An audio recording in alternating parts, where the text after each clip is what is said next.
बिस्मिल्लाहिर्रहमानिर्रहीम। अस्सलाम वालेकुम। Welcome to my YouTube channel cooking with Naseem Akhtar. उम्मीद अब सब खैरियत से होंगे। आज की वीडियो में हम आपके साथ शेयर करेंगे भिंडी गोश्त की रेसिपी। तो इस वीडियो को आपने स्किप नहीं करना। इसमें हम आपको बहुत ही मज़ेदार लजीज भिंडी गोश्त का सालन बनाने का तरीका बताएँगे। तो इसको बनाने का क्या तरीका है, तो चलते हैं इसको पकाने की तरफ।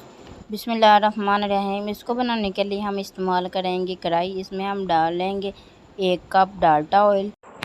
ऑयल को गर्म होने देंगे। अब ऑयल गर्म हो गया। अब हम इसमें डाल देंगे आधे खाने का चम्मच हल्दी, 1 खाने का चम्मच नमक, हस्ब ज़रूरत कम या ज़्यादा भी कर सकते हैं आप। इसको अच्छे से मिक्स कर लेंगे। अब इस ऑयल में हम डाल देंगे आधा किलो भिंडियाँ, जिसको हमने अच्छे से धो के खुश्क करके ऐसे काट लेना है। इसको हम तकरीबन 5 से 6 मिनट के लिए फ्राई करेंगे ताकि ये थोड़ा लाइट ब्राउन हो जाए। इसको फ्राई करते हुए 5 से 6 मिनट हो गए। अब ये लाइट ब्राउन हो गई। अब हम भिंडियों को एक अलग बर्तन में निकाल लेंगे। भिंडियों वाले ऑयल को इस्तेमाल करते हुए अब हम इसमें डाल देंगे आधा किलो चिकन का कीमा। चिकन के कीमे को हम तकरीबन 6 से 7 मिनट तक इसको फ्राई करेंगे ताकि ये थोड़ा लाइट ब्राउन हो जाए।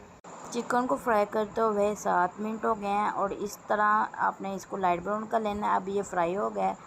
अब हम इसमें डाल देंगे आधा किलो प्याज।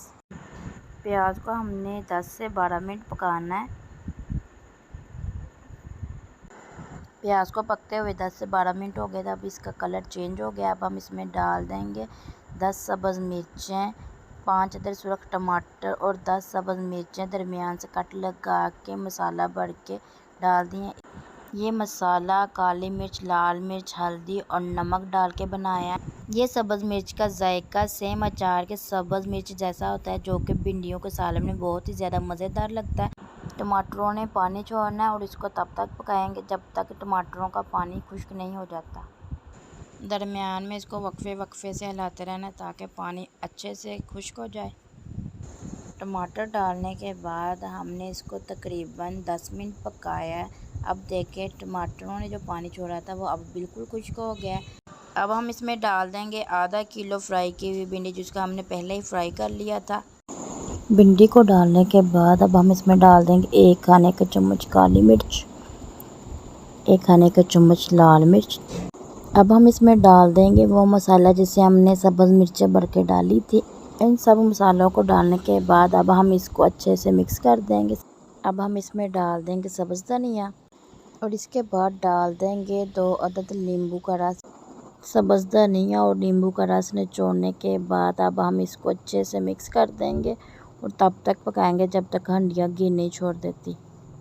मीडियम फ्लेम पे हमने इसको तकरीबन 4 मिनट पकाया है। अब हंडियाँ ने घी छोड़ दिया। अब ये तैयार है। अब हम आपको डिश आउट करके दिखाते हैं। तो लीजिए तैयार है मज़ेदार लाजवाब जायके से भरपूर भिंडी गोश्त का सालन। बहुत ही आसान भिंडी गोश्त के सालन की रेसिपी आपने ज़रूर ट्राई करनी है। इसको ट्राई करने के बाद आपने अपना फीडबैक कमेंट सेक्शन में ज़रूर देना है। अल्लाह ताला अपने हिफ्ज़ व ईमान में रखे, दुआओं में याद रखिएगा। मिलते हैं नेक्स्ट वीडियो में, तब तक के लिए अल्लाह हाफिज़। Thanks for watching.